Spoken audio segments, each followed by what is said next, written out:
aula de hoje trataremos dos conceitos de torque e de momento angular.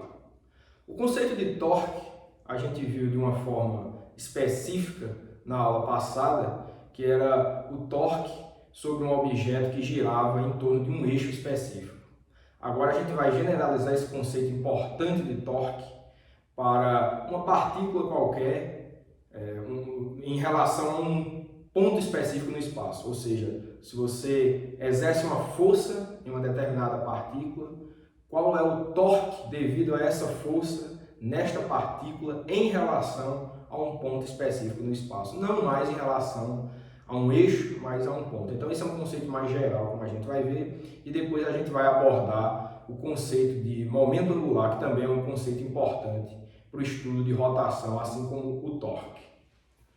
Então vamos lá. Começar falando de torque. E o que a gente tem é o seguinte, o torque tal, que é um vetor, tá certo? Devido a uma força F aplicada sobre uma partícula com posição R é definido como. Então essa grandeza torque ela é definida com o produto vetorial desse vetor posição R de localização da partícula com o vetor força que é aplicado sobre a partícula. Essa é a nossa equação de número 1, certo? E para a gente visualizar isso, eu vou precisar fazer um desenho. Eu vou botar um eixo coordenado aqui, certo? X, Y e Z. Tá? Então, esse aqui é o eixo Z, esse daqui é o eixo Y, esse daqui é o eixo X, certo? Eu vou supor que a minha partícula está localizada aqui, pode ser no plano XY, se você quiser, mas qualquer ponto do espaço. E a gente vai supor também que uma dada força F é aplicada sobre essa partícula,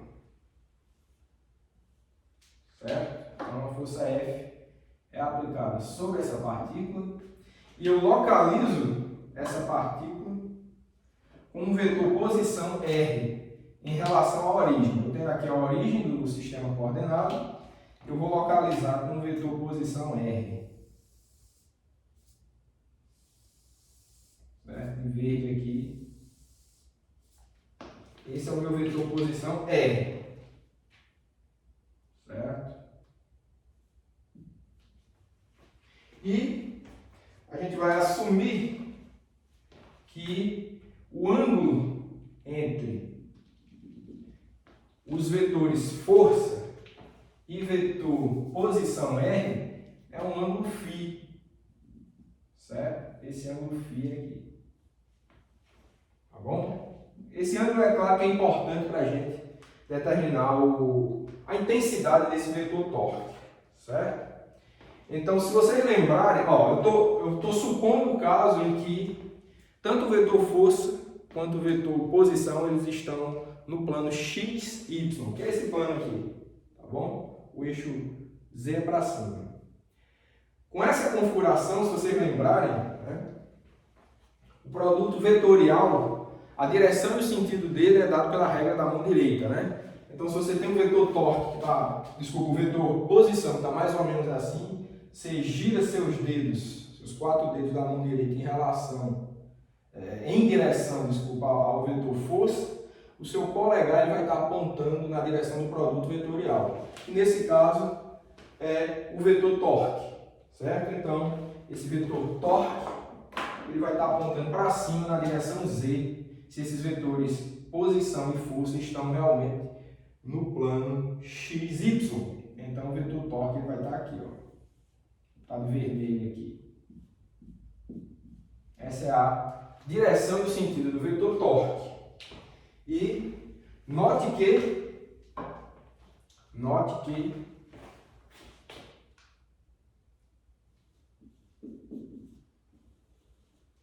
a intensidade desse vetor torque tal, a gente sabe, né? A intensidade, né? A magnitude desse vetor aqui, ele é dado como módulo do primeiro vetor vezes o módulo do segundo vezes o seno do ângulo entre eles, que nesse caso é φ. Então, vai ser F, que é o módulo da força, R, que é o módulo do vetor de deslocamento, que é o tamanho dessa distância aqui, vezes o seno de φ. Esse aqui é a nossa equação de número 2. Pronto. Então, a gente tem módulo, direção e sentido desse vetor torque. Então, pessoal, essa é a forma mais geral da gente definir essa grandeza vetorial torque. Na aula passada, repetindo, a gente só viu a intensidade de um vetor torque, que era para um caso específico, de um torque devido a uma força aplicada a um objeto que necessariamente girava em torno de um eixo. Aqui é um conceito mais geral. O torque, devido à força F, aplicada sobre a partícula que está aqui, certo? Lembrando que aqui tem uma partícula. E em relação, não mais a um eixo, mas a um ponto do espaço, nesse caso a origem do nosso sistema coordenado. Então a definição geral é essa. Certo?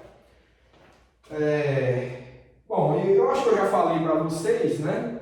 Mas eu vou repetir aqui, né? No sistema internacional, a unidade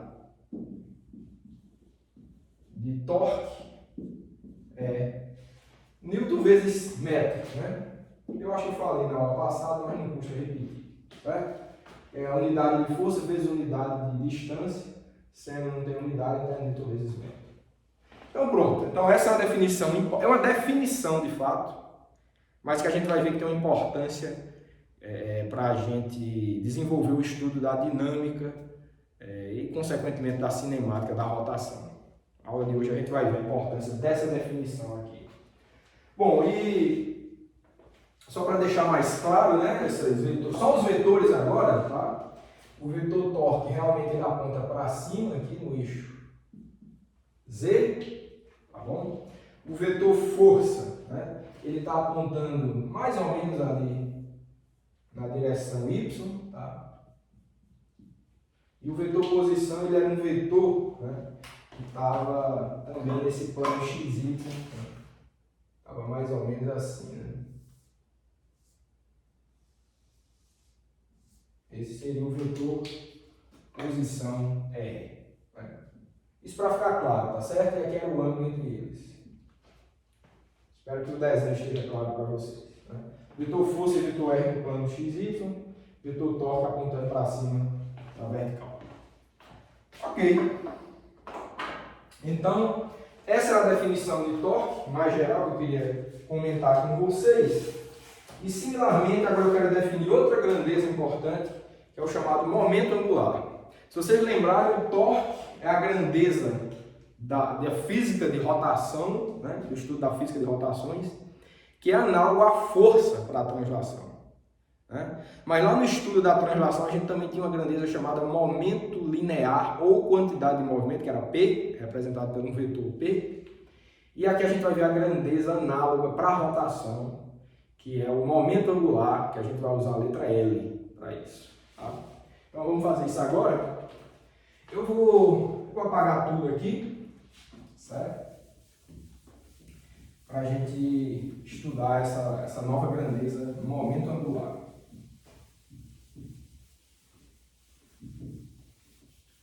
Eu vou precisar desse desenho, tá certo?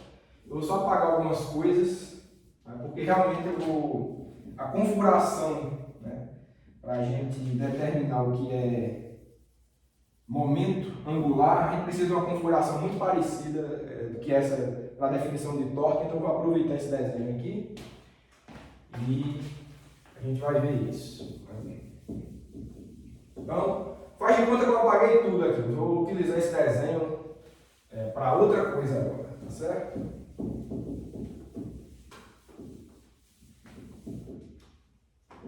Então vamos lá.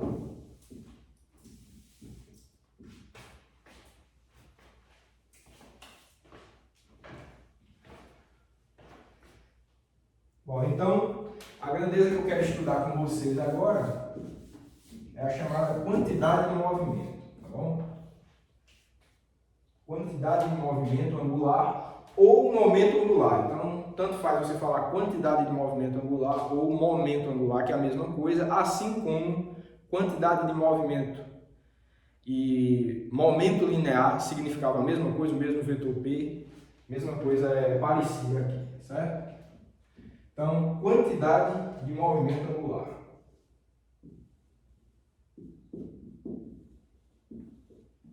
De movimento angular.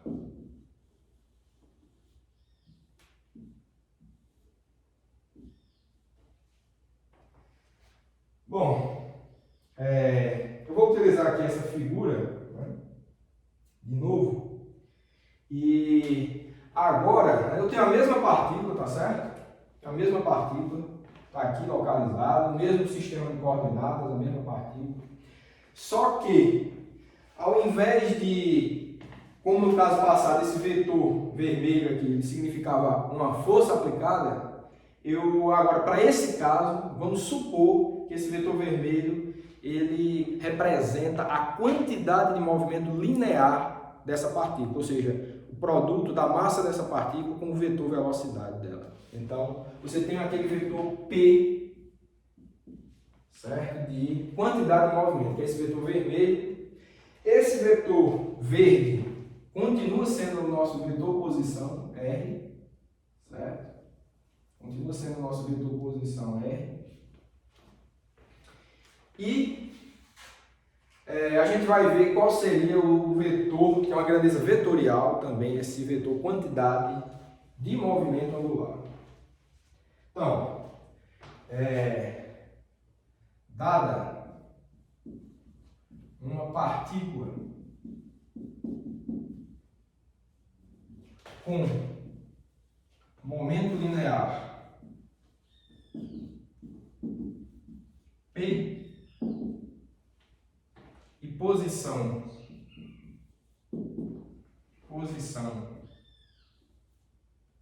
R, definimos a quantidade de movimento angular. Se eu precisar chamar isso de novo, para não escrever tudo isso, eu vou representar como QMA, tá certo? Quantidade de movimento angular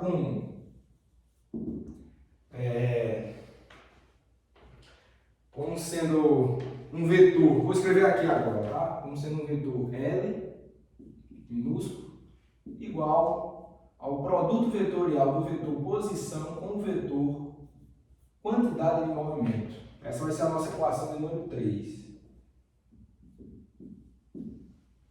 Nossa equação de número 3. E, bom, se a gente quiser representar esse vetor quantidade de movimento nesse diagrama aqui, tá? Não vai precisar de muito trabalho, né? Porque você nota que a relação, né, que a quantidade de movimento angular tem com o vetor posição e com o vetor quantidade de movimento é a mesma que aquele vetor torque tinha com o vetor posição e o vetor força.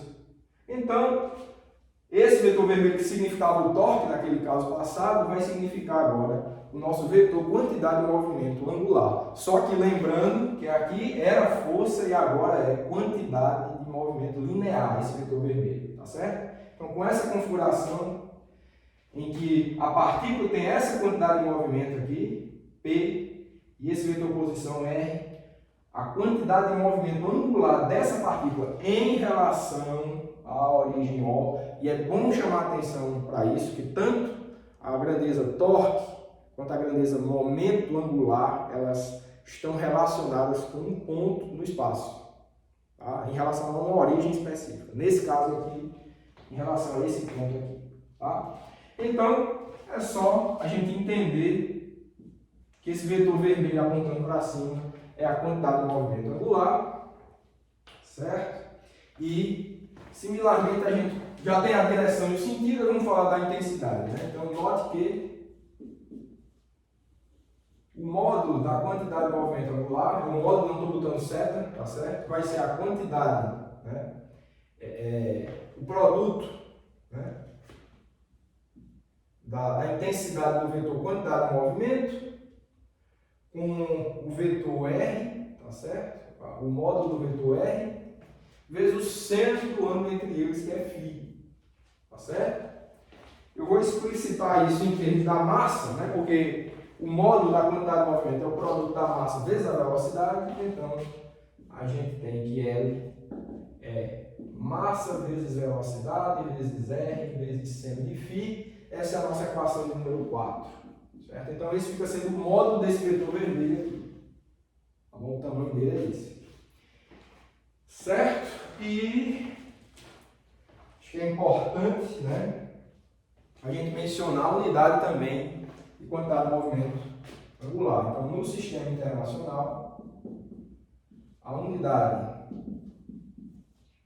de quantidade de movimento angular é... Bom, a gente deduz isso pela equação. Tá certo? A gente deduz isso pela equação. Então, você pode dizer que a unidade vai ser a unidade de massa, que é o quilograma, certo? Vezes a unidade de velocidade, que é o metro por segundo, mais vezes a unidade de distância aqui, que é em metro, né? Então vai ficar quilograma vezes metro quadrado por segundo. Tá bom? E o seno, de novo, não tem unidade de nada, então essa fica sendo a unidade, quantidade de movimento angular. Espero que tenha ficado claro essas definições aí. Então, outra definição. Né? A gente definiu o torque, definiu quantidade de movimento angular. Para que estamos definindo isso? São grandezas muito úteis, fundamentais para que você descreva a física da rotação, a mecânica da rotação. Certo? Bom, então, feito isso, né? O que é que a gente vai ver, né? Ainda hoje, a gente vai ver, acho que no final dessa aula, que assim como a quantidade de movimento linear, essa grandeza, quantidade de movimento angular, o momento angular, ela também obedece a uma lei de conservação. Então a gente vai ver isso, até o fim da aula a gente vê isso. É importantíssimo. Bom, então o que a gente vai fazer agora é estudar a segunda lei de Newton na forma angular com base nessas definições. A gente já estudou isso na aula passada, por um caso específico. Vamos, com essas novas definições, essas definições mais gerais que a gente viu aqui, vamos estudar a segunda lei de Newton na forma angular. Vou apagar isso aqui, apagar tudo para a gente fazer esse estudo. Apagar aqui também.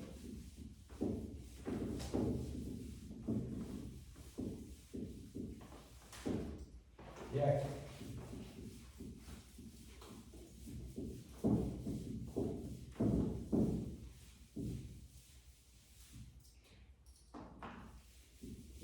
Então, como falei para vocês, o que a gente vai ver agora é segunda lei de Newton na forma angular. Vamos rever isso, certo?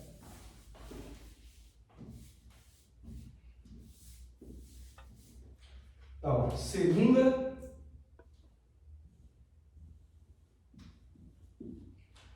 lei de Newton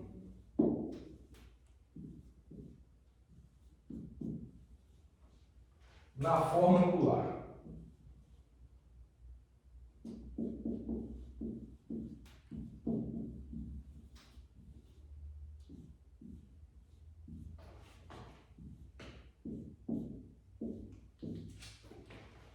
Então, da definição, a gente começa assim, ó, da definição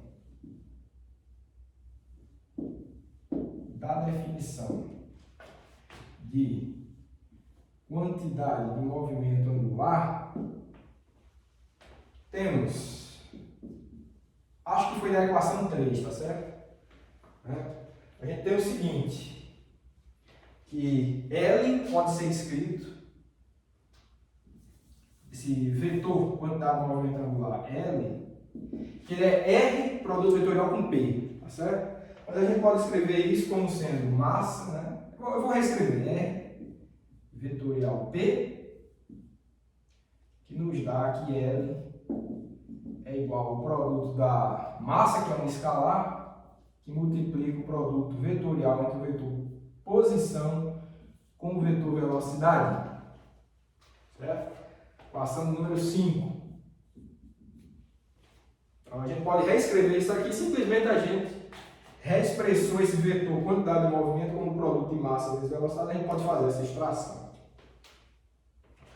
Ok, então, derivando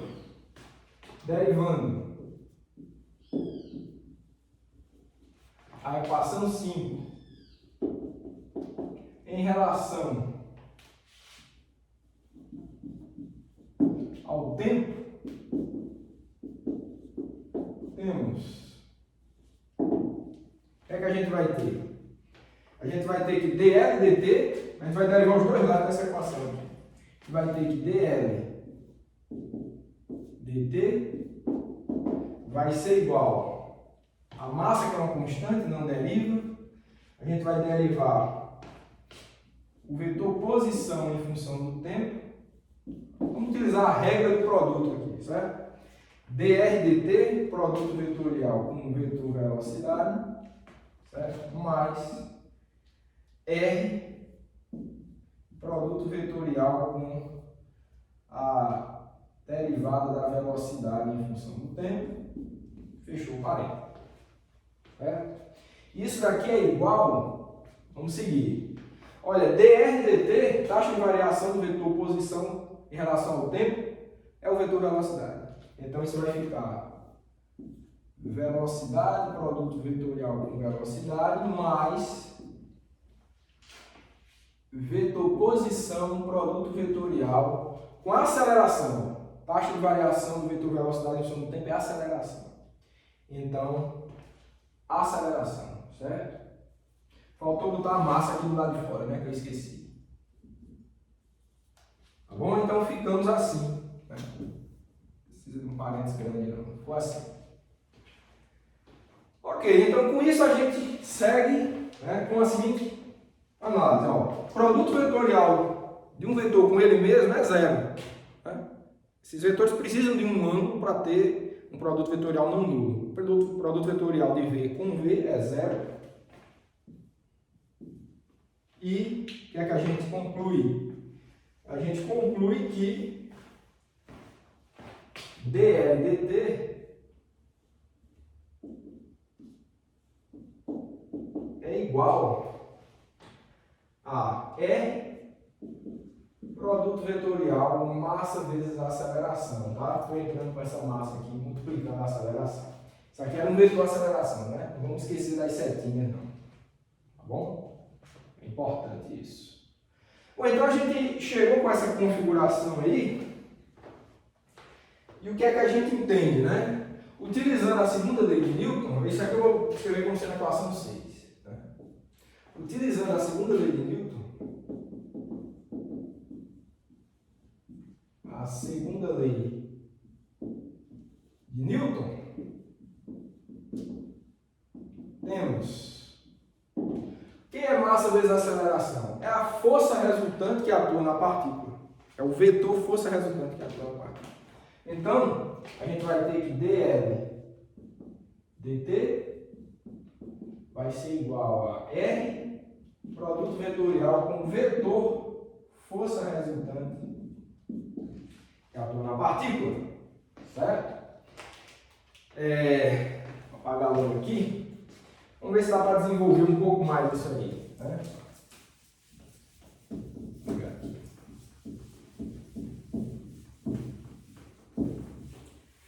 Bom, força resultante pode ser a força resultante de várias forças que atuam na partícula. Né? N forças, tá certo? Então, isso aqui pode ser escrito, se você quiser, como sendo um somatório de I, que vai de 1 até N, né, do vetor posição, produto vetorial com força I. Ou seja, isso aqui é para o caso em que, né, a gente tem N forças atuando sobre o sistema, então a gente tem que o vetor força resultante é um somatório de todas essas forças, né? Então você teria que distribuir esse produto vetorial. Então ficaria com aquele formato. De novo, se a força resultante fosse o somatório dessas forças FI, onde I varia de 1 até N. Tá bom? Bom, feito isso, essa vai ser a nossa equação de número 7. Número 7. Bom, então, o que é que a gente pode concluir, tá certo, com isso daí? Olha, né, essa configuração aqui, produto vetorial com vetor força, produto vetorial entre um vetor posição com um vetor força, isso tem cara de torque. Né? Só que é o torque devido a que força? Ao resultante de todas as forças. Né? Porque você tem a força resultante, isso é como se você tivesse uma força só, resultante de todas as que realmente existem. Né? Aí você faz o produto vetorial do vetor posição com esse vetor força resultante, esse é o torque resultante devido a todas as forças. Então, com isso, temos que o torque resultante, um vetor torque resultante, é igual ao a derivada do vetor quantidade de movimento angular em função do tempo. Essa é a nossa equação número 8. Tá bom? Olha, pessoal, essa equação está com a cara. Essa é a segunda lei de Newton, tá certo? Para a forma angular, era isso que eu queria chegar, tá certo? Vou botar aqui, que é a segunda lei na forma angular. E se você lembrar, eu vou apagar aqui rápido, para a gente lembrar de um fato importante acerca da segunda lei de Newton para a translação, né? Na forma original em que o Newton propôs. Né? Se vocês lembrarem, eu falei para vocês que originalmente Isaac Newton, né, ele propôs que a força que atua numa partícula era igual à taxa de variação da quantidade de movimento em função do tempo. Essa foi a forma original, certo? Então, o que é que vocês percebem? Ó? E essa daqui, que a gente derivou agora, certo? Ela diz que o torque resultante, né? Isso aqui é a força resultante também, tá? O torque resultante, ele é a taxa de variação do momento angular em função do tempo. Então, notem que a gente já havia discutido isso na aula passada. Para a rotação, o torque é uma grandeza que ele vem fazer o papel de força. Ele é o análogo da força para a rotação. E aqui a gente está vendo por essa configuração aqui que a quantidade de movimento angular ele vem também para a rotação, por causa da rotação, vem substituir a quantidade de movimento linear. Então, é outra grandeza análoga. Isso eu tinha comentado com vocês ainda nessa aula. Então, outra grandeza nova que a gente está aprendendo aqui, acredito eu que é a última desse curso, tá? A última grandeza física que eu defino para vocês nesse curso, mas ela é importante chamar a atenção que ela vem fazer o papel da quantidade de movimento, mas agora no caso da rotação. Então, é importante esse fato, tá certo? Então, a segunda lei de Newton ela tem a mesma cara. Realmente, quando você vai para o estudo de rotação, essas grandezas vêm realmente substituindo tudo que a gente tinha. Agora, para isso, claro, foi necessário a gente fazer o que a gente fez no início da aula, definir torque do modo que foi definido e momento angular da forma que foi definida. Aí a gente consegue escrever a segunda lei nesse formato. Então, não foram definições aleatórias que a gente fez para o torque e para a quantidade de movimento. Então, a gente acha uma forma fechada para o estudo da dinâmica da rotação, assim como a gente já tinha para a translação. Certo? Então, vou apagar aqui. Apagar aqui também, para a gente continuar a nossa análise, tá bom?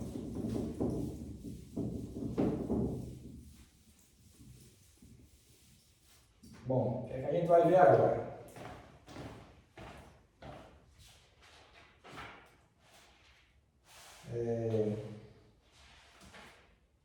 A gente vai ver agora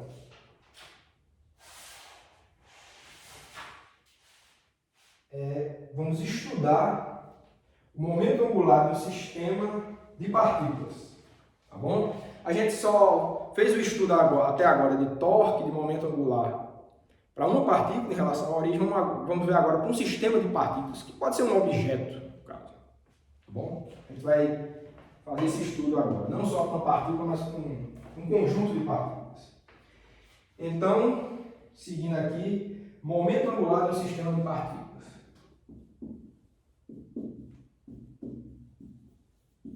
Angular de um sistema de partículas.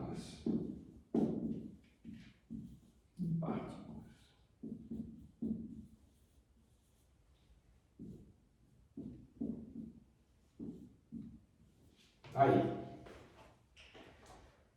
Certo, então, a quantidade de movimento, né? A quantidade de movimento angular de um sistema de partículas é dada pela soma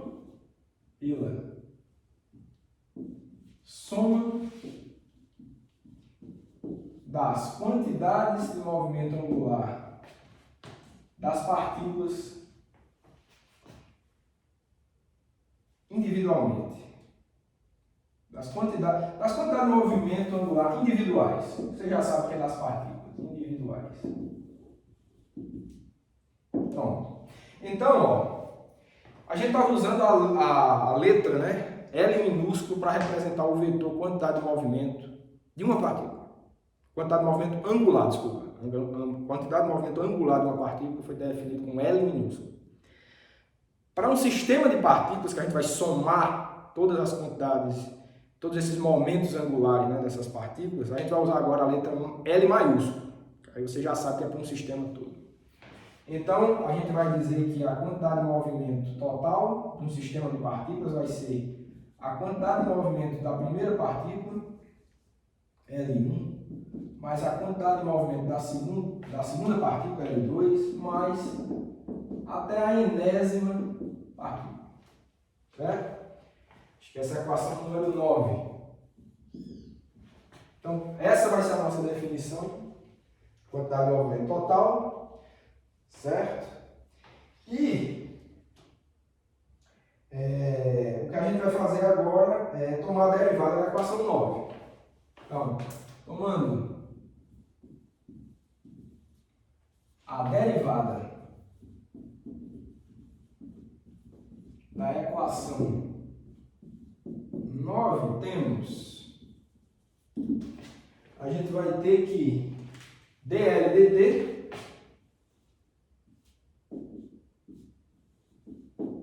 vai ser igual a dl1 dt mais dl2 dt mais até o enésimo, né? Até a enésima derivada, né? Claro, porque a derivada da soma é a soma das derivadas, certo? Isso nos dá aqui dl dt é igual ao somatório em I, que vai de 1 até N, dli dt. Essa é a equação 10. Certo? Então, ficou com esse formato, né? E, pelo que a gente viu ali na equação 8, olha, dl dt de cada partícula vai ser o torque sobre cada partícula, o torque resultante, né, sobre todas as partículas. Então, Utilizando o resultado da equação 8 aqui, o que é que a gente tem? Que dl dt vai ser igual ao somatório dos torques. Então vai ficar assim, ó. Somatório em I, que vai de 1 até N, do torque resultante, que é um vetor, na iésima partícula, certo? Na iésima partícula. Então, a gente fica com essa cara para esse desenvolvimento que a gente está fazendo. E agora vem uma análise importante, certo? Vem uma análise importante que eu quero discutir com vocês. Bom, é muito parecido esse procedimento, pessoal, quando a gente estudou a segunda lei de Newton para um sistema de partículas. Tá? A gente está fazendo um procedimento muito parecido aqui, só que agora é a segunda lei de Newton na forma angular para um sistema de partículas. Certo? Vamos ver o que é que tem de interessante. Olha, o que é que a gente encontrou aqui nessa equação? 11. Certo? 11.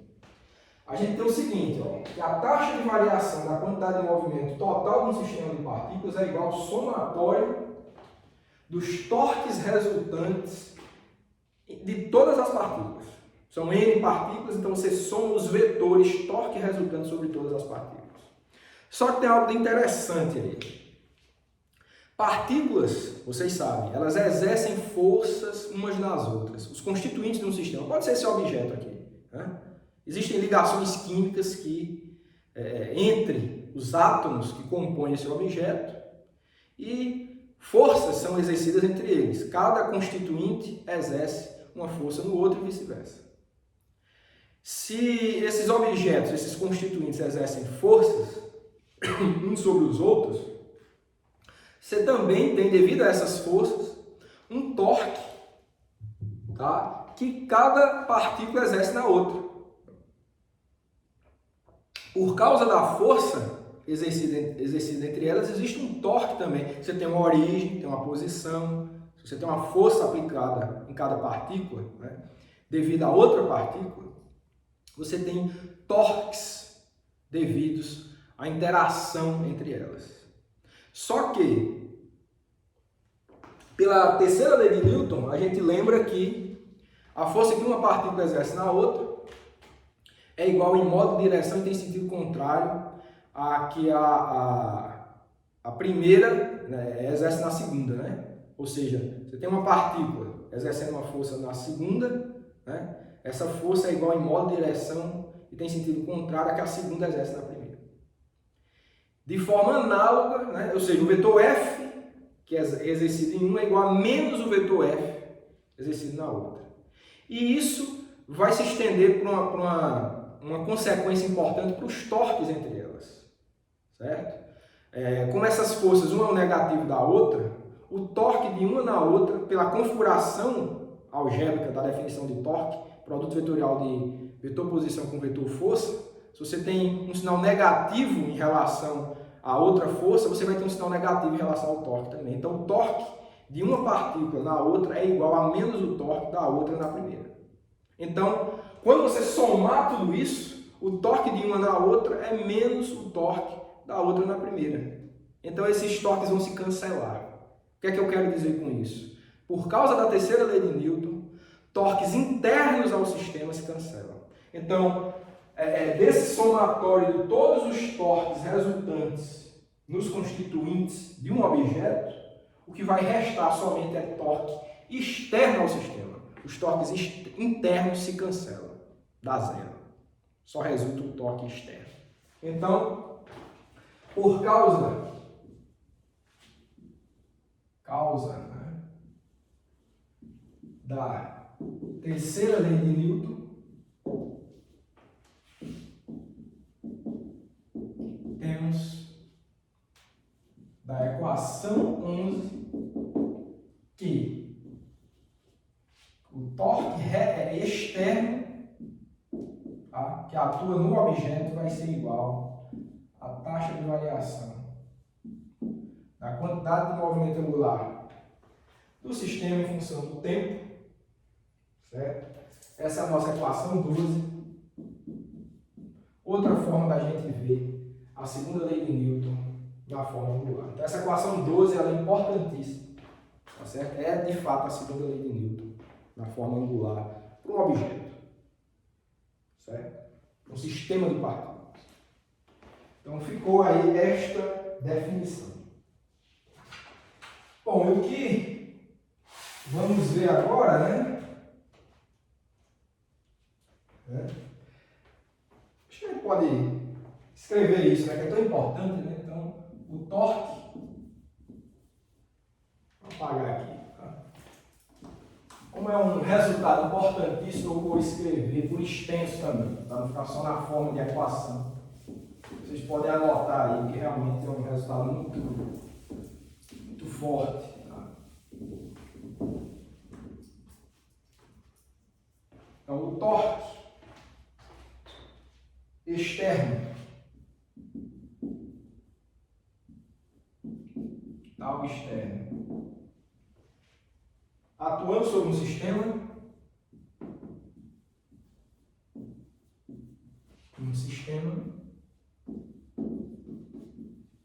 sistema de partículas, vocês sabem, é igual a taxa de variação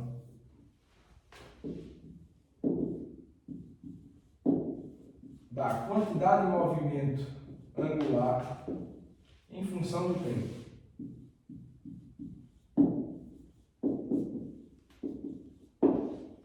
Pronto, esse é o grande resultado da segunda lei de Newton na forma angular. Bom, e vamos continuar aqui com o nosso estudo, certo? Vou apagar aqui. E a gente agora vai estudar um pouco, né, a quantidade de movimento angular de um objeto rígido. Vamos ver como é o formato disso. Então, momento angular ou quantidade de movimento angular de um objeto rígido. Vamos escrever momento angular. Momento angular de um objeto rígido.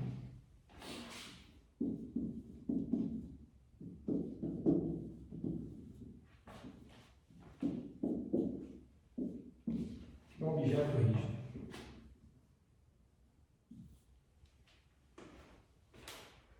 Bom, o que faremos, né? A gente considera o objeto rígido da figura, certo? O objeto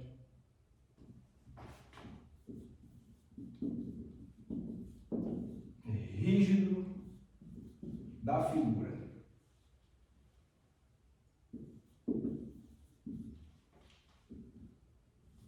Então a gente vai fazer um desenho agora de um objeto rígido. Vamos imaginar um disco, tá? Um disco sólido.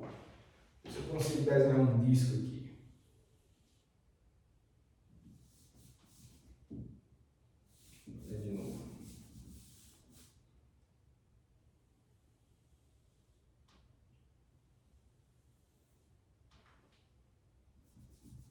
Melhorar esse disco. Bom, um disco sólido com alguma espessura aqui, certo? É um disco. E eu vou botar um sistema de coordenadas aí, né? Vou botar a origem aqui no centro do disco, certo? Vou escrever um eixo, certo? Um eixo coordenado aqui. X, Y e Z. Tá bom? Eu vou aqui fazer esse desenho, né?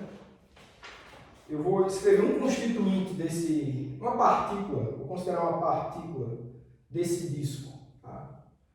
Com massa MI, são N partículas, né?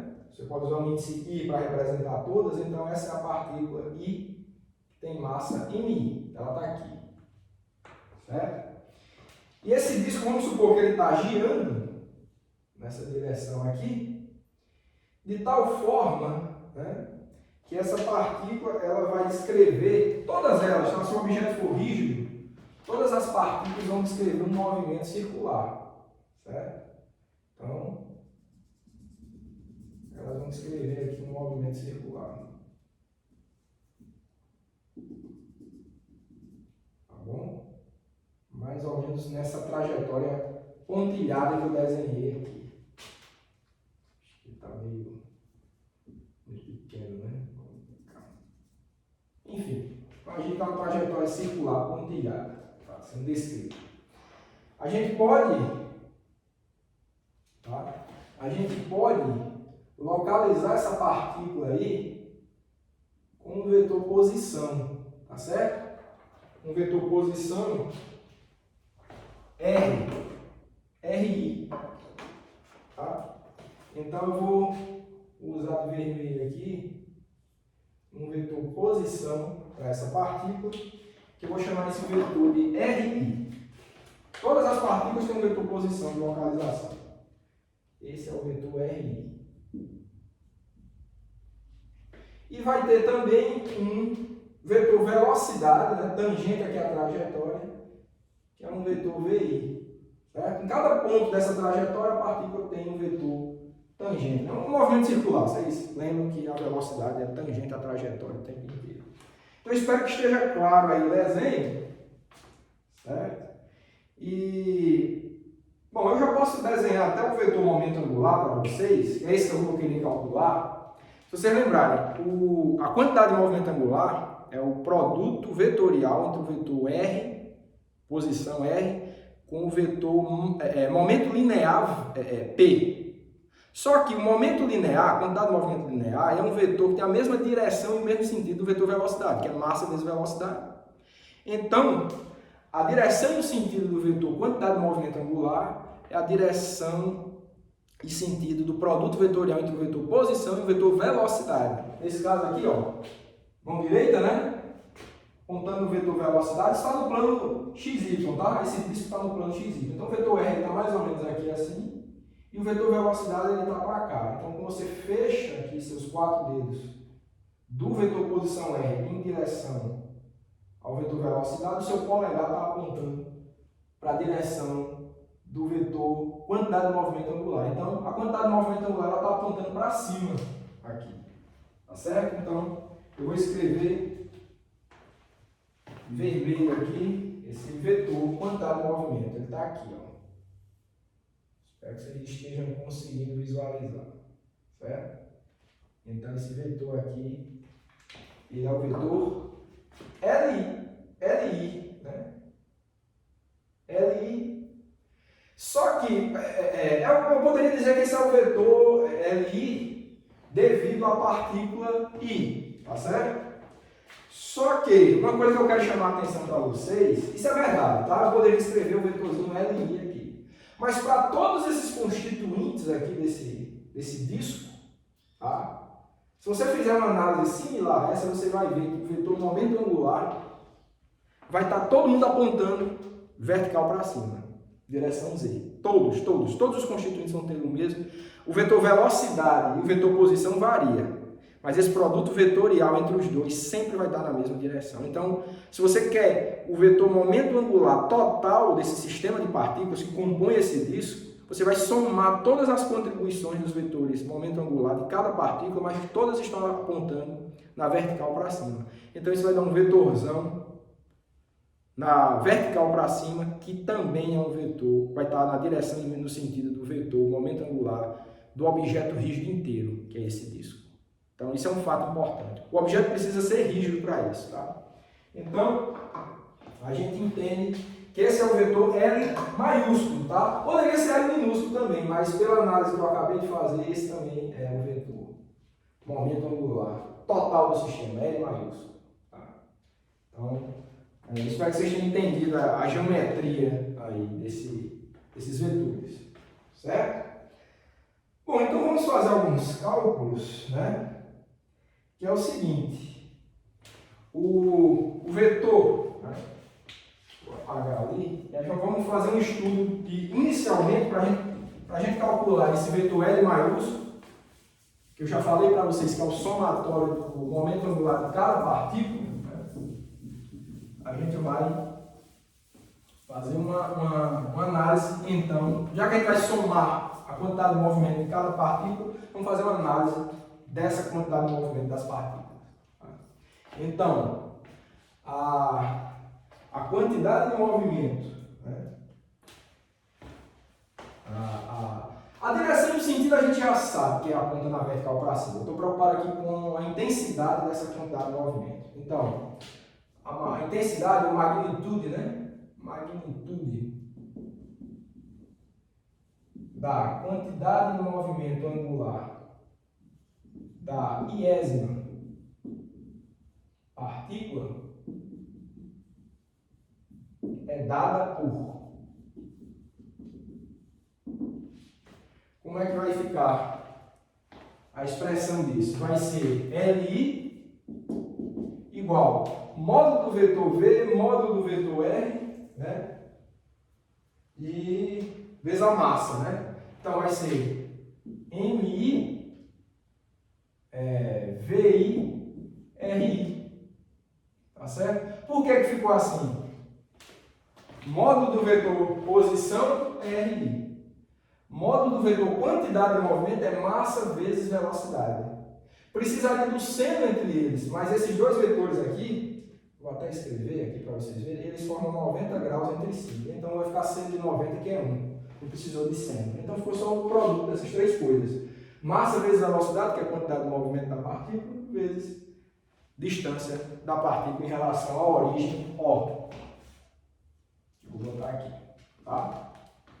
Então tá ótimo. Essa que é a situação. Bom, então, o que é que a gente tem também? Vou escrever essa daqui como sendo a equação 13, tá certo? Acho que é a 13 agora.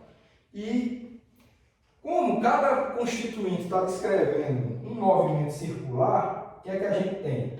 Então, como cada partícula, né, descreve um movimento circular, temos que VI é igual a velocidade, o módulo da velocidade dessas partículas vai ser igual, a gente já sabe do estudo de cinemática da rotação, que é igual a velocidade angular ômega vezes o raio, a distância em relação ao centro, né? Então, é isso daqui. E isso aqui é importante, eu já falei isso para vocês já sabem, que na cinemática da rotação do objeto rígido, né, a velocidade linear de cada partícula muda, a distância das partículas em relação ao eixo muda, mas o que é uma coisa constante, comum a todas, é que a velocidade angular é a mesma. Então, a gente não precisa de índice I para a velocidade angular ômega, tá certo? Assim, se você substituir esse resultado na equação 13, a gente tem o seguinte, que Li vai ser igual a M I VI, a gente substitui esse resultado aqui, ó, né? Que VI é igual a ômega RI, certo? E isso vai ficar como sendo ômega RI vezes RI, ou seja, a intensidade, a magnitude dessa quantidade de movimento angular dessa iésima partícula vai ser MI RI ao quadrado, certo? Vezes ômega. Vezes ômega. Essa fica sendo a nossa equação de número 14. Tá bom? Então a gente ficou com essa configuração aqui, essa equação interessante, número 14, que descreve a intensidade da quantidade de movimento angular dessa partícula aqui, né, dessa iésima partícula, né?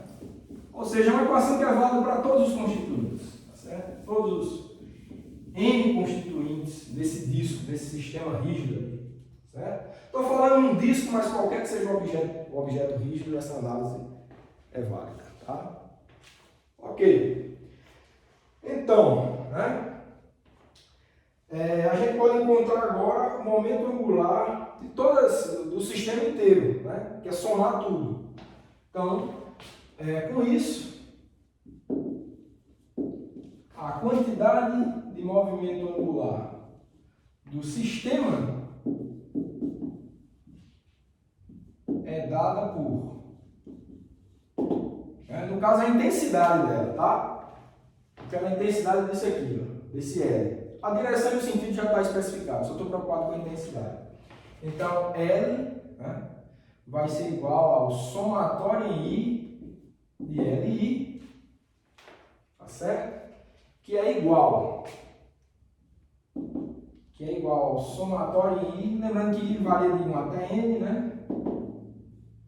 1 até N, N é o número de constituintes do disco, do sistema, vou substituir LI como sendo MI, RI quadrado ômega, certo?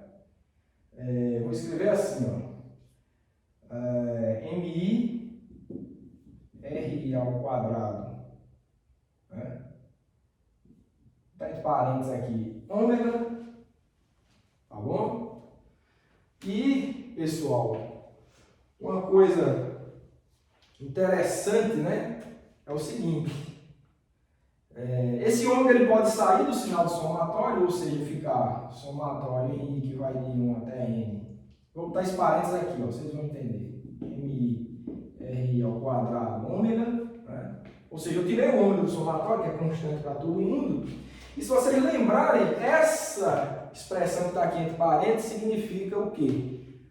O momento de inércia do sistema de partículas. Lembra do momento de inércia somatório do produto da massa de cada constituinte vezes a distância de cada constituinte ao quadrado em relação ao eixo, ao centro de rotação? Então, isso daqui é o momento de inércia I, maiúsculo, tá certo? Então, o que é que a gente conclui? Que a quantidade de movimento total do sistema vai ser I ômega. Equação 15. Olha que resultado interessante. Só isso. E será que tem alguma coisa interessante para a gente comentar em relação a isso? Sempre tem, né? Sempre que a gente encontrou uma equação nova, né, a gente achou algo interessante, né? Olha, se vocês lembrarem, para o estudo de translação, qual era a expressão da quantidade de movimento? Da intensidade da quantidade de movimento. P era igual ao produto da massa vezes a velocidade, né? Olha o que a gente encontrou aqui, ó. L, que eu já falei para vocês hoje, que vem substituir a quantidade de movimento por causa da rotação, é igual a I, que eu já falei para vocês, que o momento de inércia vem substituir a massa para o caso da rotação, e ômega, que é a velocidade angular, que substitui a velocidade. Então, o formato da equação é o mesmo. Então, mais uma vez, a gente encontra essa similaridade algébrica entre os estudos da translação e da rotação, desde que a gente identifique corretamente quem são as grandezas físicas análogas entre translação e rotação. Então, mais uma vez, isso aconteceu aqui na equação 15. Então, espero que vocês tenham entendido esse fato. Mas é uma coisa interessante, né? Porque a gente achou uma equação simples, né? Então, um objeto girando, o momento angular dele é simplesmente o produto do momento de inércia, né, que tem a ver com a massa do objeto estar distribuída em relação ao eixo de rotação, vezes a velocidade angular, ômega. Então, ficou esse fato aí, tá certo? Então, mais uma coisa que eu queria chamar a atenção, tá certo? Antes da gente seguir, apagar aqui, tá? Vou precisar mais do desenho. Um outro fato importante, e rapidinho a gente encontra,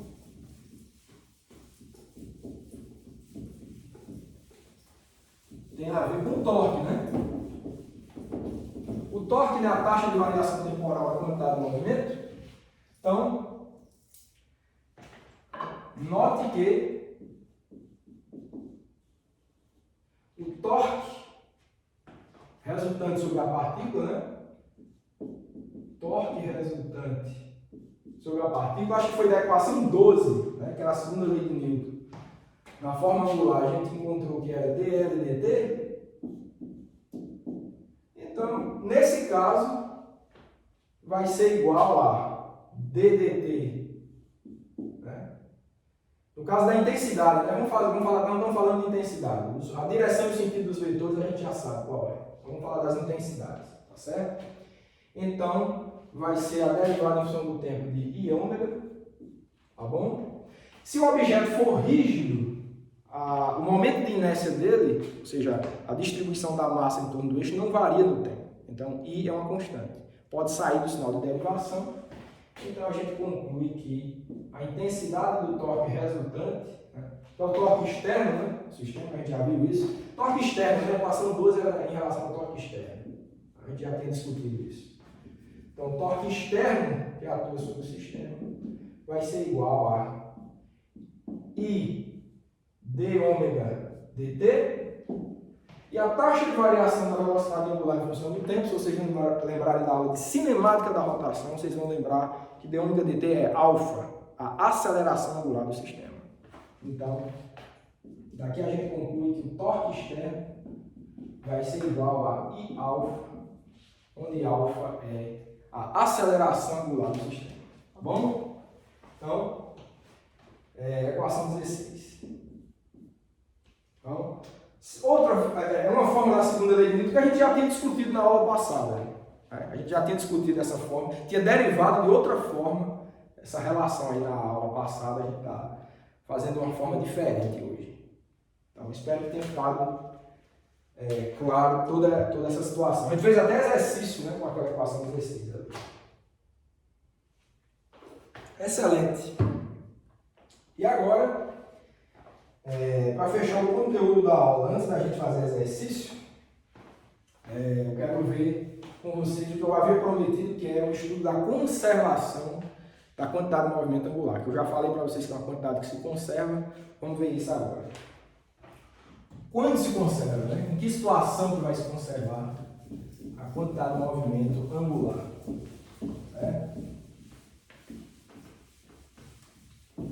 Vamos lá.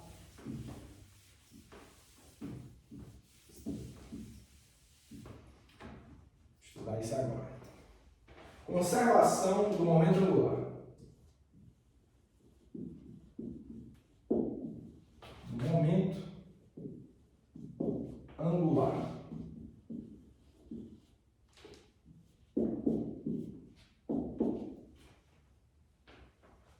Então,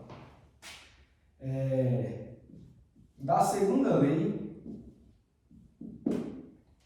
né, na forma angular, que é a equação 12, se bem me lembro, tá, temos que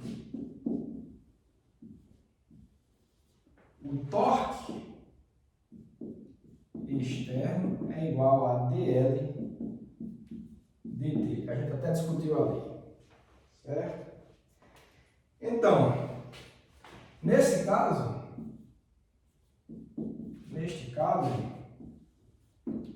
se o torque externo exercido no sistema for igual a zero, temos, o que é que a gente tem? Enquanto eu apago, vocês vão pensando, né? Dessa equação aí, da segunda lei de Newton angular. O que é que acontece se o torque externo exercido no sistema ele for nulo? O que é que você pode inferir a respeito do... O que você pode dizer, né? Inferir não, o que é que você pode concluir em relação ao momento angular L? Né? Simples, né? A gente tem que L é uma constante. É uma constante. Equação 17. Então, já está claro aí para vocês, né? Que é o seguinte: Ou seja, em um processo com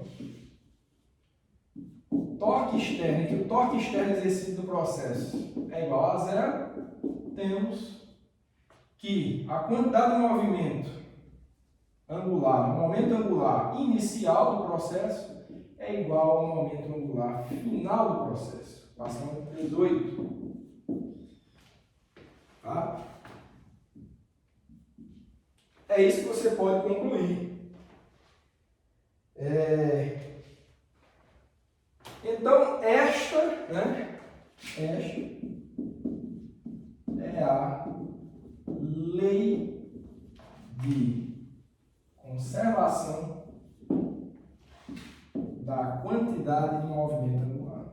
Então é isso, pessoal. Você tem um processo em que o torque externo, você tem um processo físico, uma dinâmica, em que existe uma rotação e que durante essa rotação, aquele momento de observação da rotação, nenhum torque externo existe atuando sobre o sistema, então você pode dizer que a quantidade de movimento angular desse sistema no início do processo é igual durante todo o processo, até o fim. Essa que é a questão da conservação da quantidade de movimento. Mas é necessário, para isso, para que se conserve, isso aqui tem que ser verdade. Torque externo tem que ser nulo. Um exemplo interessante, eu vou discutir com vocês já, tá certo? Só vou escrever mais uma equação para explicitar, no caso do que a gente andou derivando aqui para a equação 15, tá? Eu vou chamar a atenção para um fato importante. No caso, vou apagar aqui. Vamos supor o caso em que um objeto esteja rígido no início e no fim do processo. No caso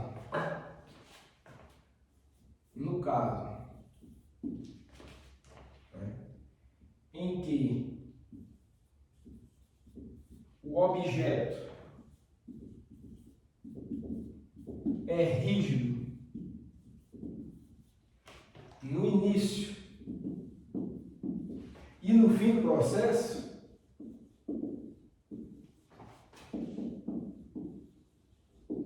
temos, tá? Bom, dessa igualdade vetorial a gente pode igualar também, claro, as intensidades do momento angular, tá certo? Então você tem que LI é igual a LF, tá certo?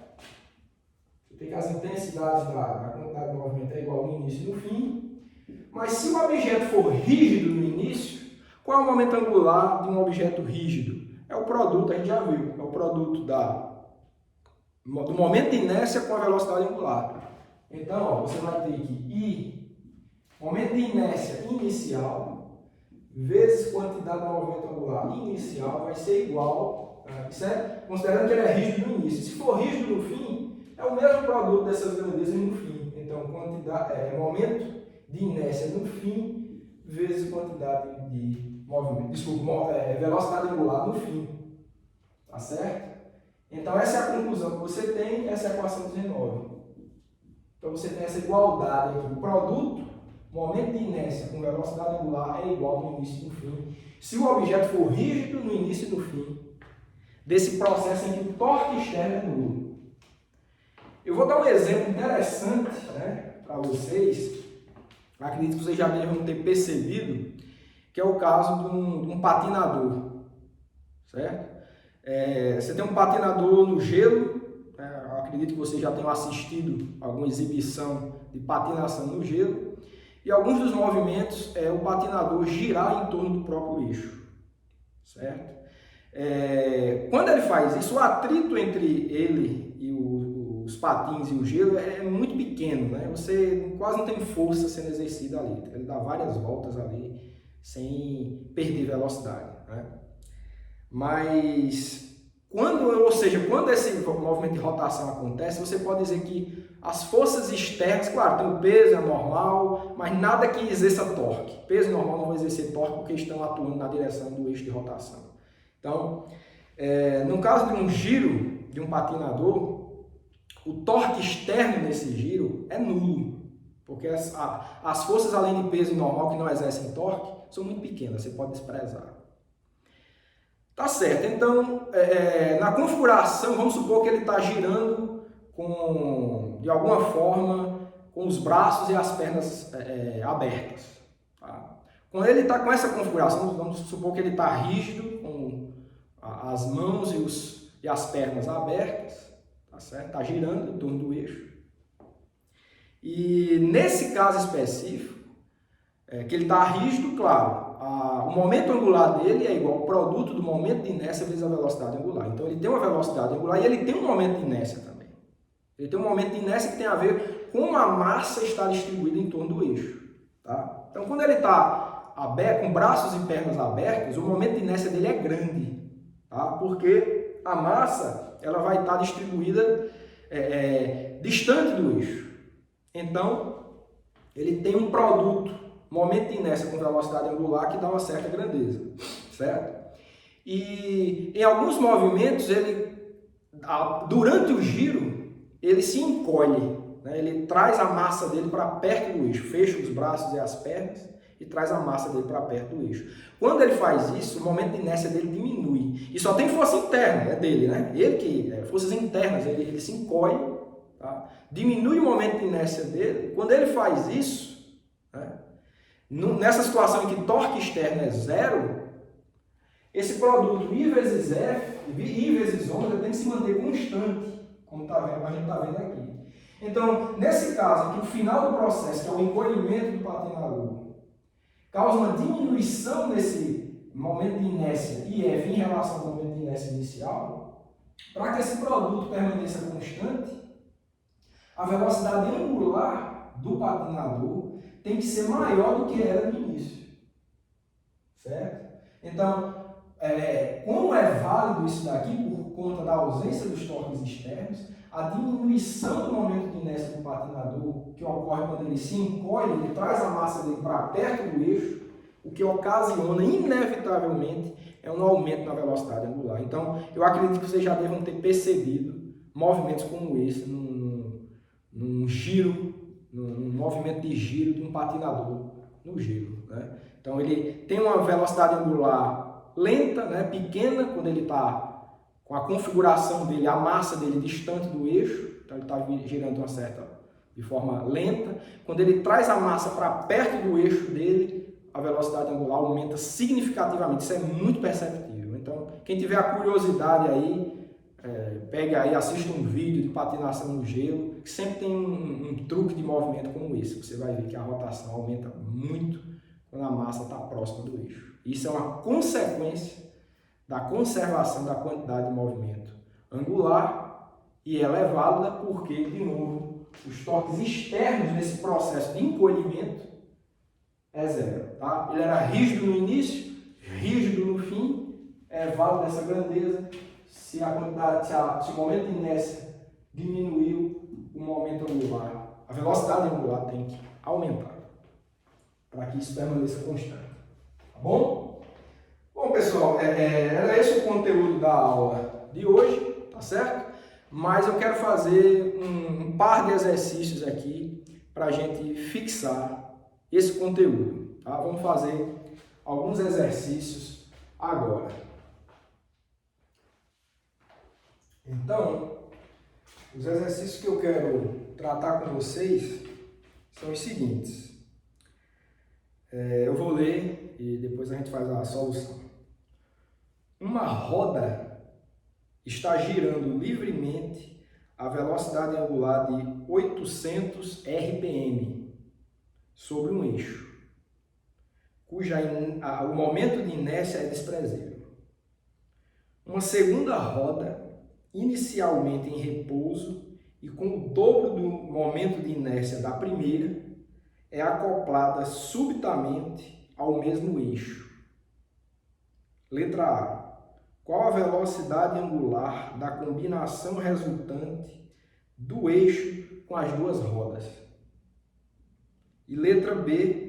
Que parcela da energia cinética de rotação original se perde? certo? O exercício ele não dá uma figura, mas a gente pode imaginar a situação, desenhar só para a gente visualizar melhor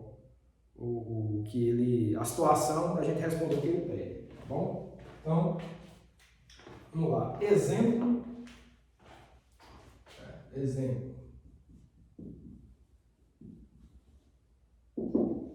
Então, o desenho, eu acho que é interessante fazer, tá bom? Do jeito que eu fiz aqui, eu imaginei a seguinte situação. Você tem um disco, uma roda, como ele fala, tá? E você tem um eixo. Tá? Tem um eixo de rotação aqui.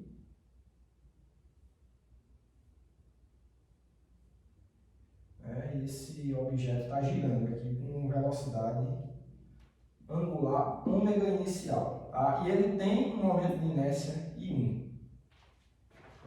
Só para ler de novo, ele diz que uma segunda roda inicialmente em repouso e com o dobro do momento de inércia é acoplada subitamente ao mesmo eixo. Então, eu vou botar de vermelho aqui, uma segunda roda, certo? Essa é a que vai acoplar, certo? Vou desenhar uma maiorzinha aqui.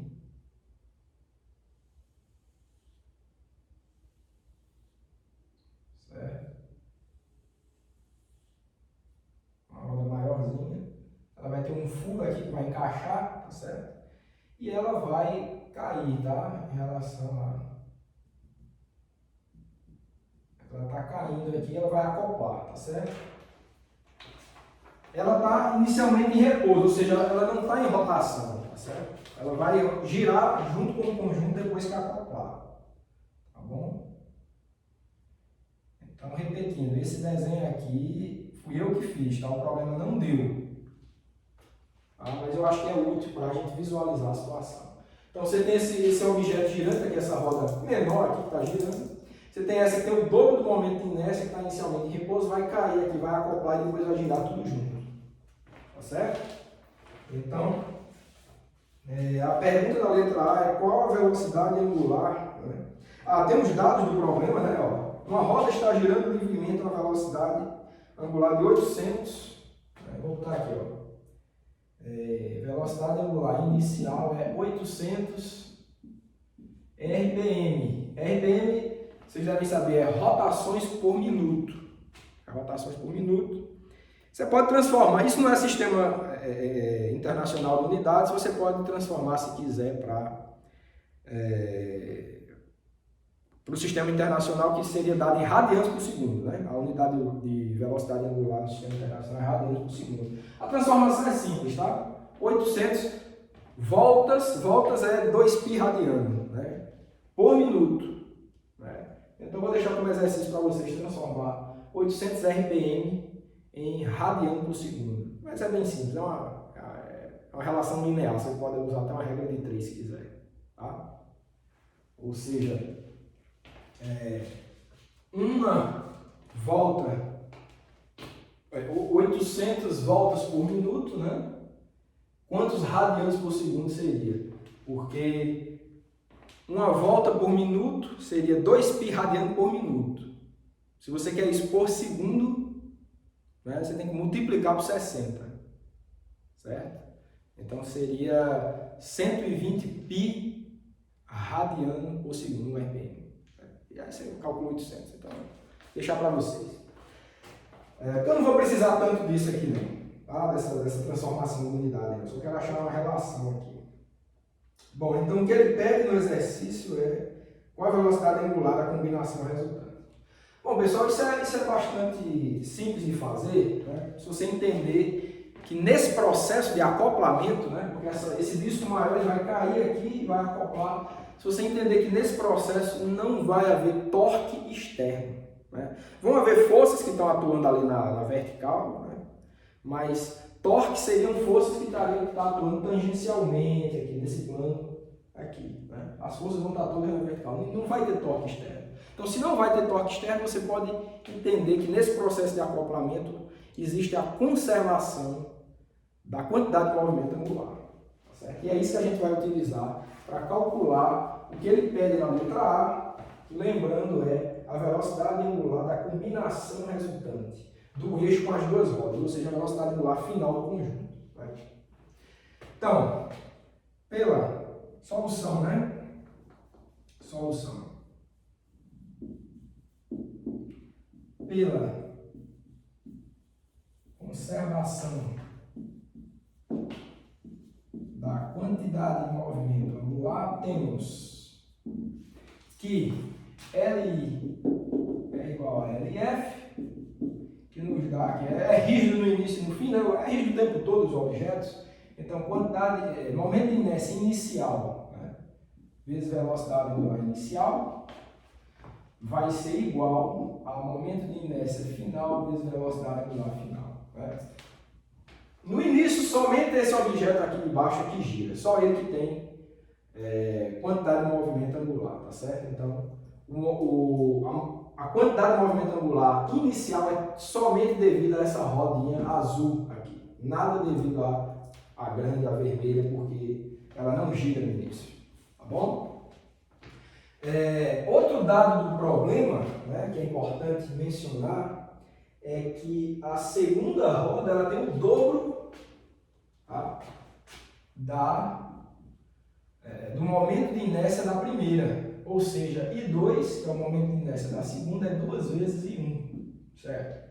Outro dado do problema, certo? Então, no início a gente tem o quê? A inicial é somente devido à roda 1, que é I1, ômega I. E no fim, que as duas vão estar acopladas, né, as duas rodas vão estar girando juntas, o momento de inércia total, final, né, vai ser I1 mais I2, vezes a velocidade angular final.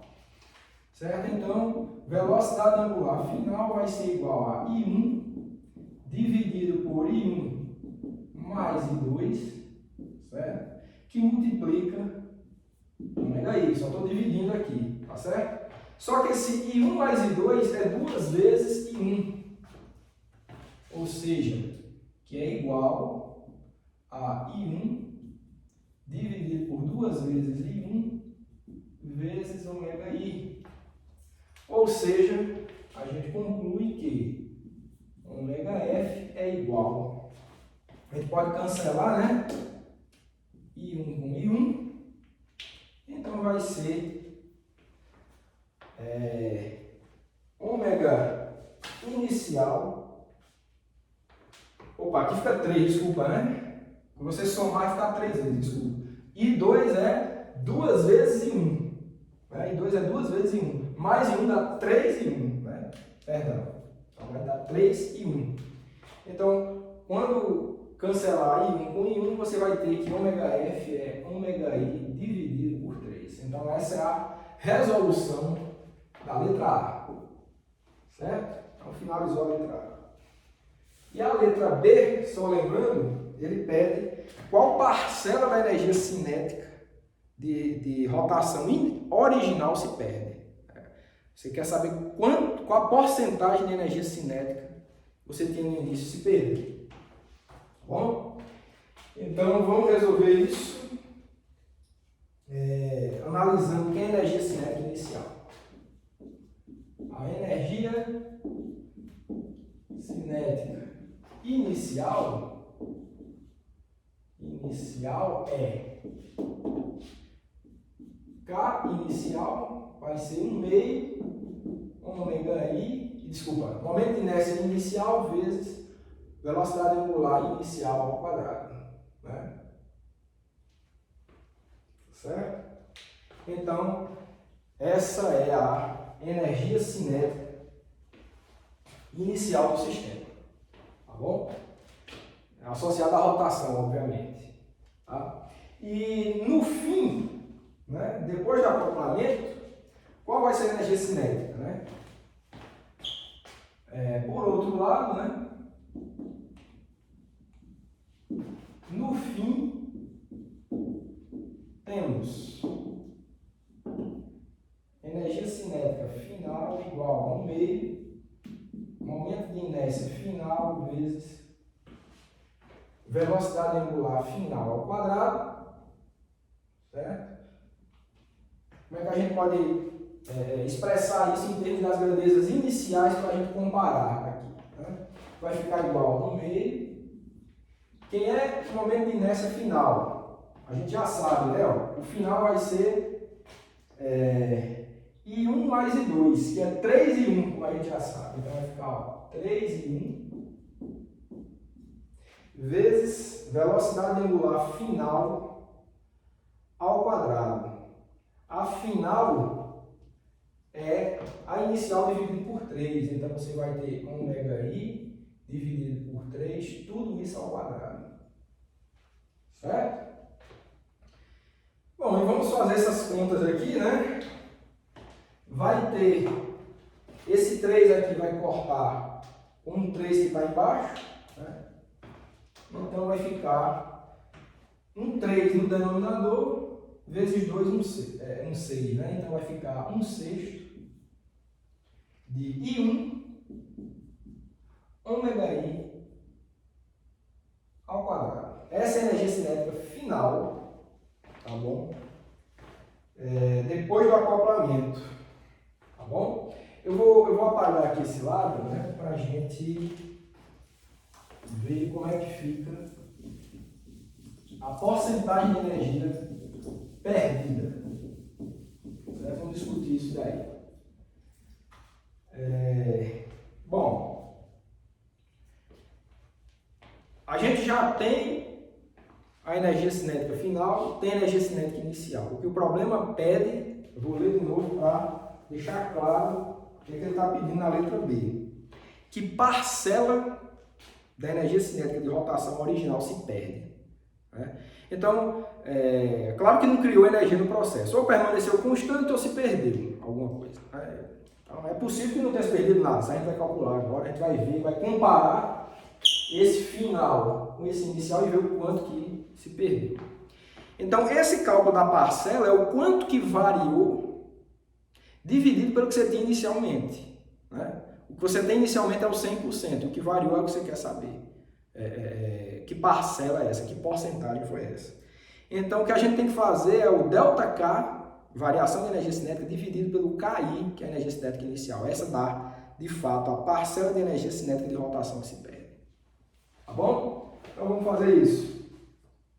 Então, vou apagar aqui, tá? A parcela, né? A parcela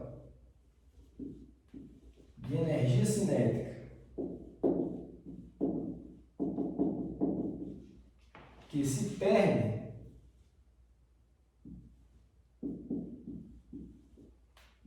é dada por vai ser P de parcela, tá? Vai ser igual a ΔK dividido por K inicial. Quem é ΔK?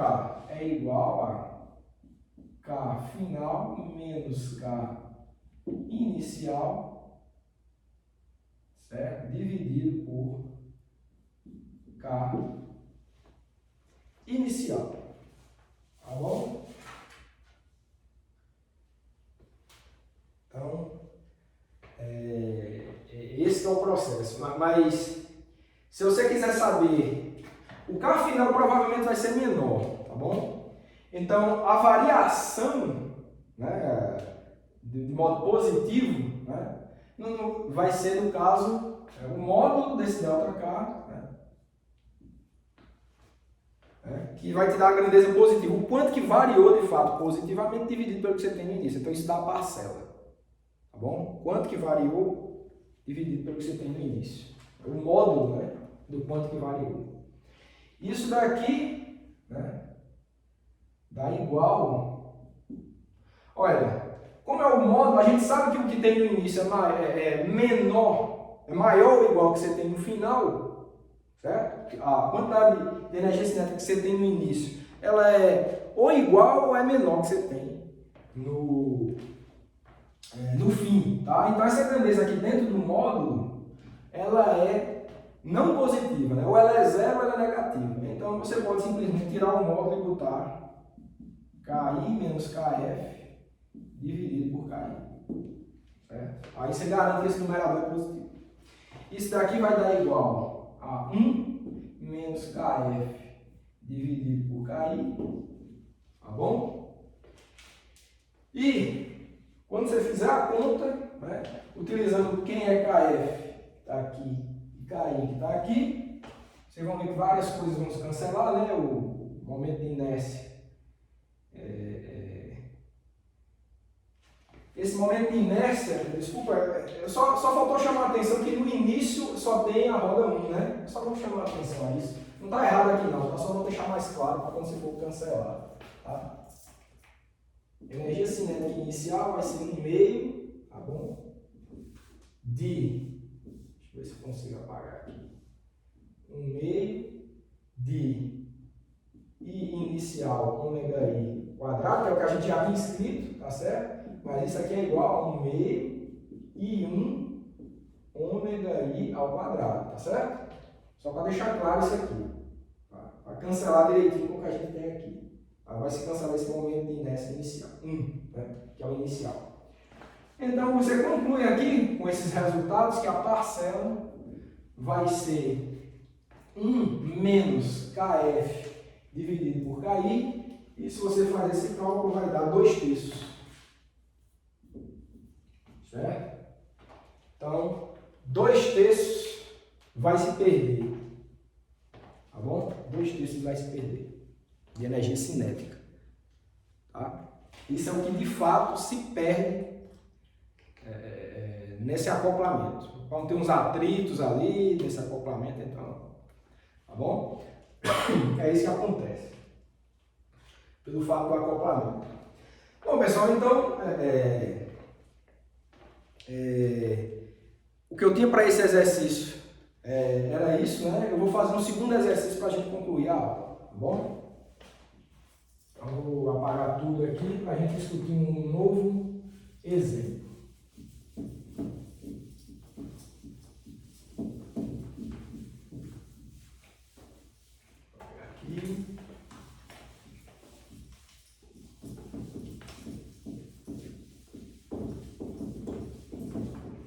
Logo tudo.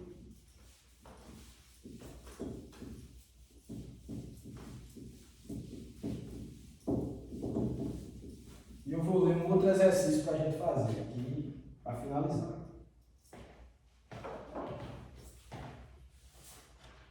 O outro exercício que eu quero ver com vocês diz o seguinte. Tem uma figura, acho que eu vou desenhar logo essa figura, tá? Para a gente analisar a situação. Tá?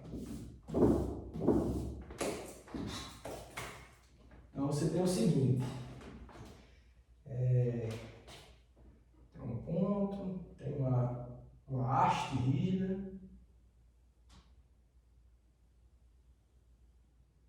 você vai ter um bloco, certo? Então você tem um bloco, você tem uma haste e você tem uma bala, certo? Tá?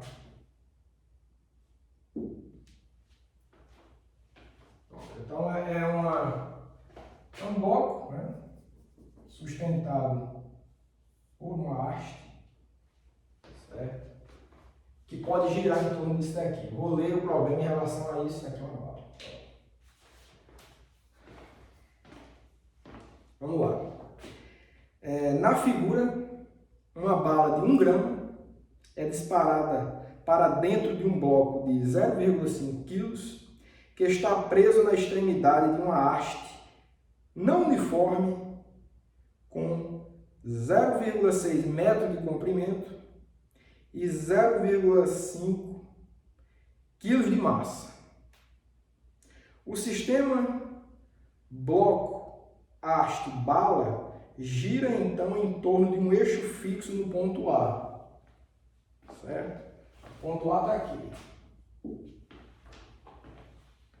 O momento de inércia da haste sozinha em torno do ponto A é igual a 0,06 kg vezes metro quadrado.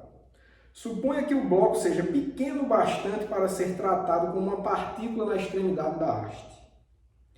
Qual o momento de inércia? Letra A. Qual o momento de inércia do sistema bloco-haste-bala em torno do ponto A? E letra B.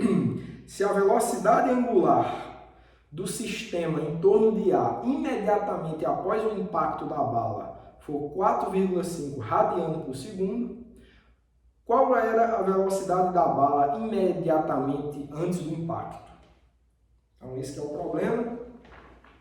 Então, inicialmente, vamos primeiro pensar na letra A, tá certo?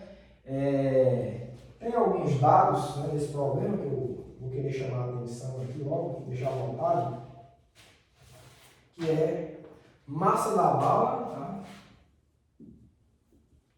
Que é 1 grama, é igual a 10 a menos 3 quilos, né? Certo? Você tem que a massa do bloco 0,5 quilos. Você tem que a massa da haste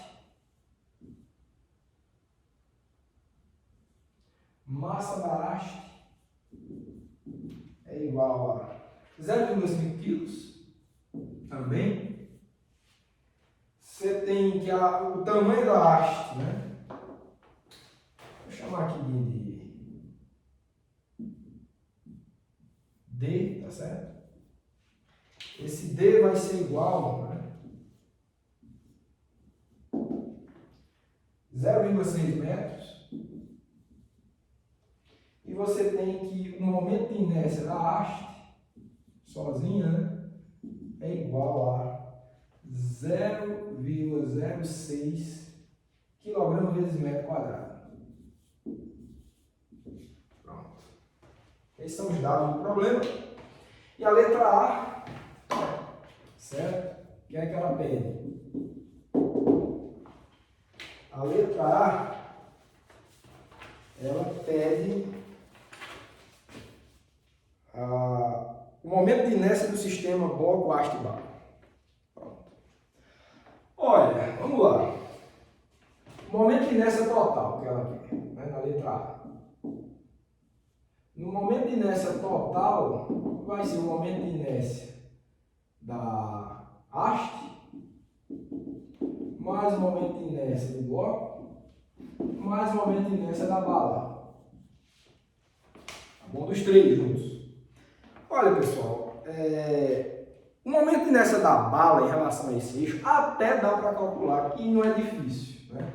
Vai ser simplesmente massa da bala vezes distância ao eixo ao quadrado. Isso no momento ali do impacto, tá certo?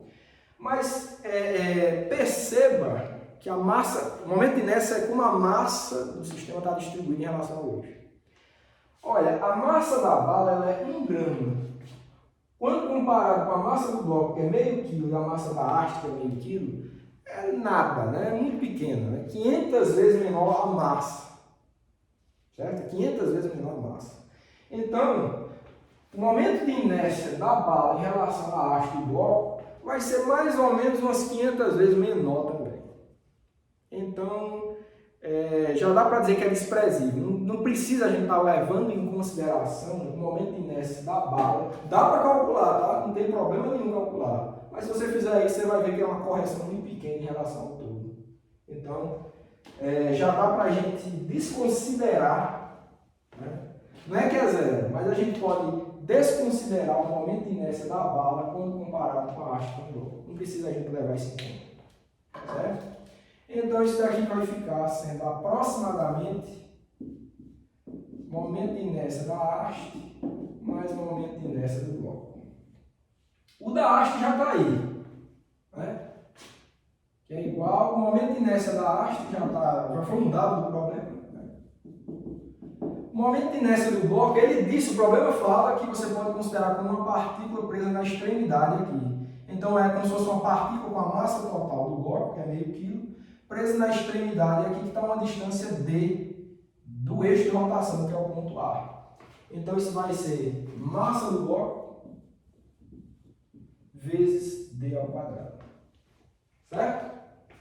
Isso tudo dá para você calcular. Você tem a massa do bloco, você tem a distância. Então, você conclui que o momento de inércia total vai ser o quê? Pelos meus cálculos aqui, deixa eu ver quanto deu. Pelos meus cálculos, isso deu aproximadamente, né?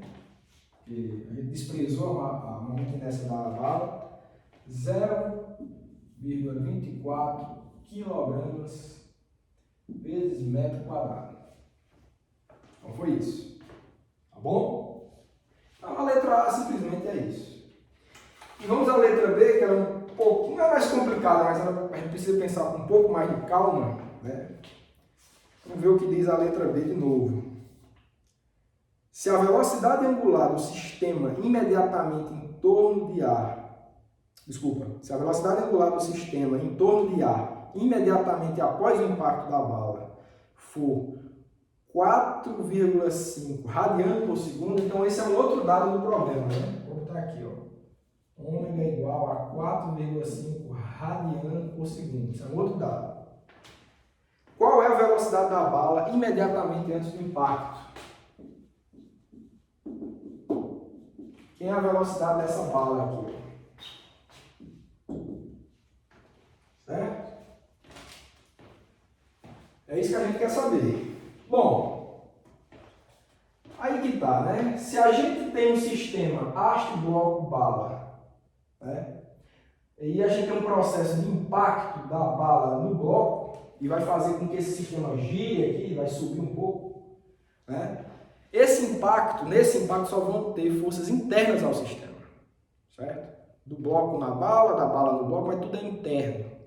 Então, se só tem força interna, também não vai ter, não tem força externa, também não vai ter torque externo. Se não tem torque externo, a gente pode aplicar a lei de conservação da quantidade de movimento angular para esse sistema, desses três constituintes aqui, tá certo? Antes e depois, tá? Ou seja, se conserva o momento angular total desses três objetos aqui é igual antes e depois desse processo de impacto. Então, neste caso, tá? Neste caso, é válida a conservação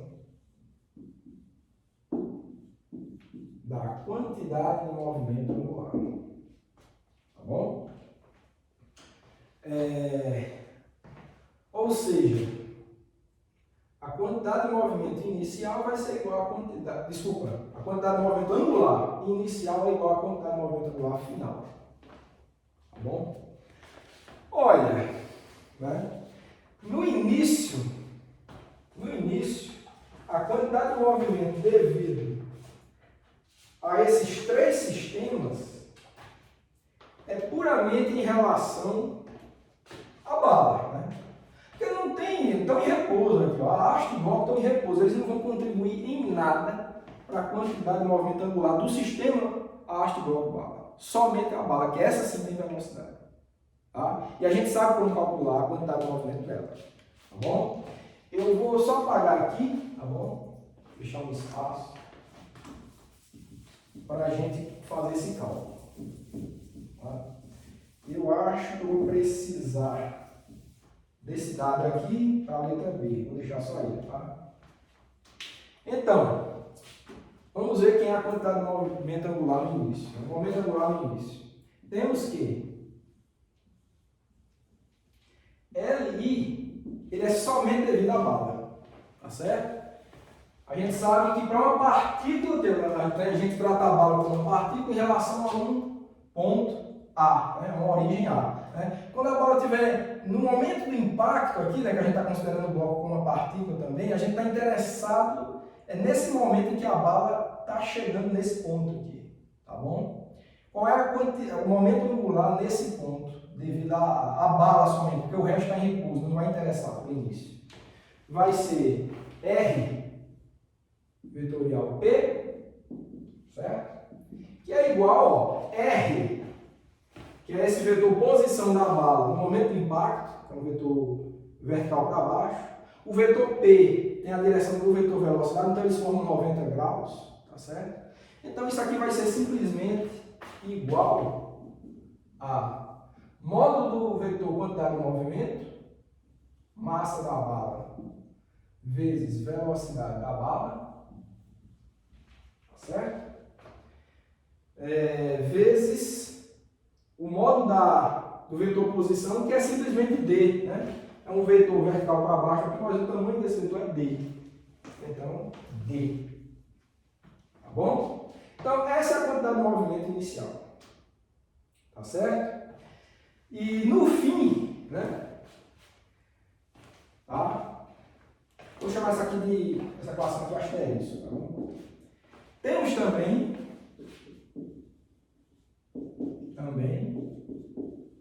que quantidade de movimento angular final vai ser igual. Agora é um objeto rígido, né? Porque a bala vai estar alojada no bloco e esse sistema vai girar, né? Por conta desse eixo, vai girar. Agora você tem um objeto contínuo, né? Um objeto rígido, tá? Formado por bloco, haste e bala. Nesse caso, a gente sabe como é a cara, né, da quantidade de movimento angular nesse caso, que vai ser quantidade, momento de inércia total, vezes a velocidade angular do sistema inteiro, depois do impacto, que vai ter uma velocidade angular. Deve diminuir depois por causa da gravidade, mas é no início ali, é na partida, logo imediatamente após o impacto. Essa velocidade angular. Tá? E essa que foi dada aqui, tá bom? Mas só lembrando, o que é que o problema pede? Né? O que é que o problema está pedindo? O problema pede, ó, se a velocidade angular do sistema em torno de A imediatamente após o impacto com a bala é 4,5 km por segundo, qual é a velocidade da bala imediatamente antes do impacto? É isso que a gente quer saber, a velocidade da bala, né? Vou até botar aqui V da bala, né? É isso que a gente quer saber, essa é a grandeza aqui. Bom, então, né? Substituindo em asterisco, temos, você vai ter que LI, que é igual massa da bala, velocidade da bala, né? Tá pequenininho aqui para não confundir nada, né? Massa da bala, velocidade da bala, vezes D, LI é igual a LF, é igual a I total, vezes ômega. Então você pode expressar quem é a velocidade da bala. É igual a quê? I total, vezes ômega, dividido por massa da bala, vezes D. Tá bom? E aí, se você faz esses cálculos, né? E dá para fazer porque você tem informação de tudo isso, tá? Ó, você tem o momento de inércia total, a gente calculou aqui na letra A, é esse cara. O ômega foi dado pelo problema na letra B. A massa da bala também foi dada, 1 grama. E D também foi dado no problema. Certo? Então, você substituindo essas 4 coisas, o que você deve encontrar é que isso daqui é igual a 1.800 metros por segundo, tá certo? Então, essa fica sendo o resultado da letra A foi aqui embaixo, e esse aqui é o resultado da letra B. Tá certo, pessoal? Então, fica sendo essa a solução para esse problema último que a gente discutiu aqui. Bom, pessoal, como conteúdo para esta aula, essa era a mensagem que eu queria passar para vocês. E eu queria dizer também que essa foi a última aula do nosso curso. Então, nesse final, só quero dizer que Eu espero que vocês tenham aproveitado bastante esse curso. Desejo sucesso, espero que vocês tenham aprendido boas noções de mecânica. Então, fica aqui o meu muito obrigado por vocês terem assistido tudo e aproveitado esse curso. Até uma próxima oportunidade.